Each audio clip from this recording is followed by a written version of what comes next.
xong nó chè nó tới sau lên nó cứ nó thay tôi bỏ một po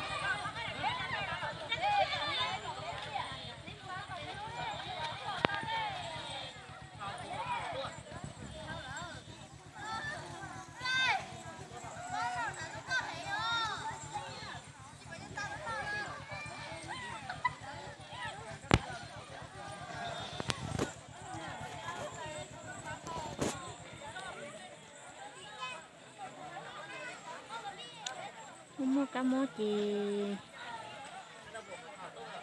mua hình tua đi chị chợ hầu giờ xứ chị lợi có linh no xứ chơi cưng cầu linh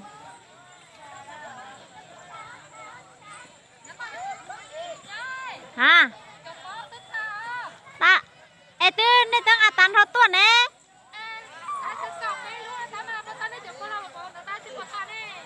có nông nào là cho nó tết coi mò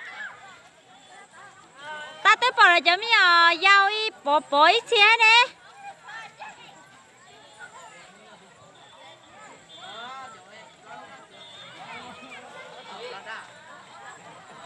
tu cho tuôn xài chè tí cho chừng mình xin chỉ mua cho lo về chơi liò tí cho mẹ sư mua có chịu xin tao sư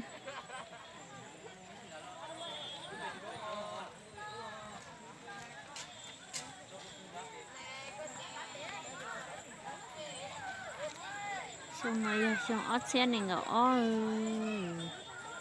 mua cá mó khăn gạo đi chị trong kia đi sẽ xong chỉ mua cá mó mà có bỏ lò rèn từ xưa xong rồi chị muốn mua cá mó cân rồi thì thật chơi thì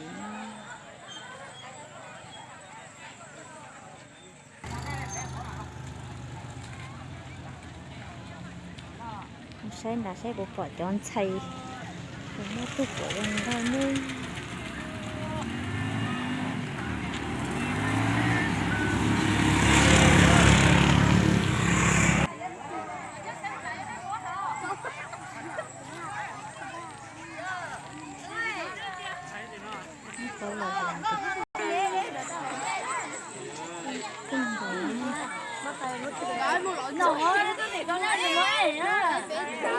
nè rồi hãy dàn ra làm cho nó không có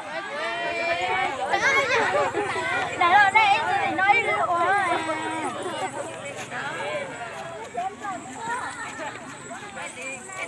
đây được kìa đây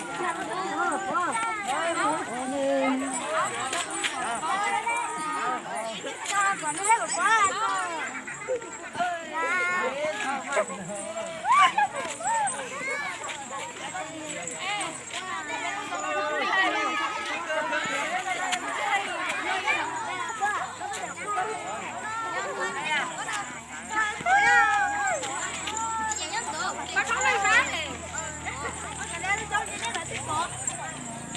cái đó là有了微汤呢。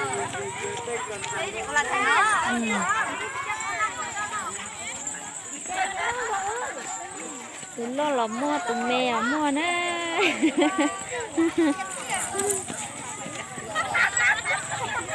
Chắc à.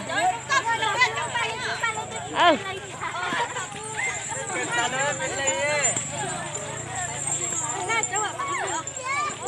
Má thôi bạn. Nhớ rồi, sao nó đấy bố lò gì nè. Cái chỗ này nó bắt tao nhớ lại tôi luôn nè. Tòn thiệt tiếc sẽ cho nó còn lại nữa. Đây là của họ, của chị dẫn lên đi họ. Nó mình lục nữa.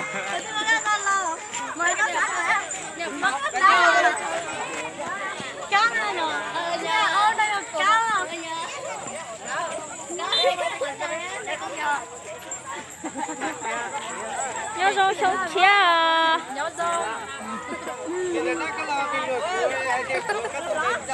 Dạ.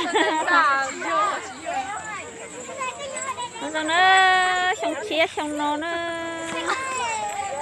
tụi lò mua tụi mẹ mua chia mua cầu bi có bao nhiêu gì nó xong lấy mỏ có mất chơi xong tôi đang uống cà phê xong cặp bé xong này cũng mua cần đã lớn nó đó uống cà phê xong này có cả đá lớn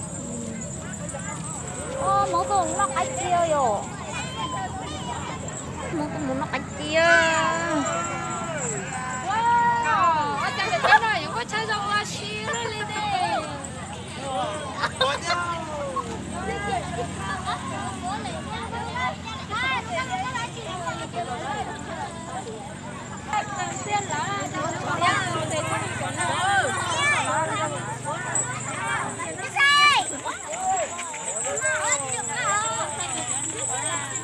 Đây, lấy bỏ tôi à? Chả ơi, ôi chả coi ở trút đi hình.